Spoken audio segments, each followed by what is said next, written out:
નમસ્કાર દર્શક મિત્રો, સરહદ ન્યૂઝ ચેનલમાં આપનું સ્વાગત છે. હું અનિતા ગોસ્વામી.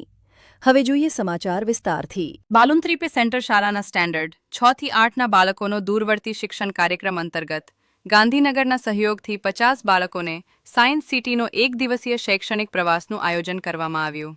તેમાં બાળકોને તમામ સુવિધાઓ મફતમાં આપવામાં આવી, જેમાં IMAX 3D theatre, thrill ride, astronomy and space science gallery, robotics gallery, aquatic gallery તેમજ હોલ ઓફ સાયન્સ, જે બાળકોને જોવામાં તથા જાણવામાં ખૂબ જ મજા આવી. સરહદના બાળકોને લાભ આપવા બદલ શાળા પરિવાર વતી પ્રાચાર્ય સાહેબશ્રી અને ડાયટ પરિવારનો ખૂબ જ આભાર. આ પહેલા પણ શાળા દ્વારા ત્રિદિવસીય શૈક્ષણિક પ્રવાસનું આયોજન શાળા પરિવાર દ્વારા કરવામાં આવેલ. રિપોર્ટ રમેશગીરી ગોસ્વામી, સરહદ ન્યૂઝ ગુજરાત.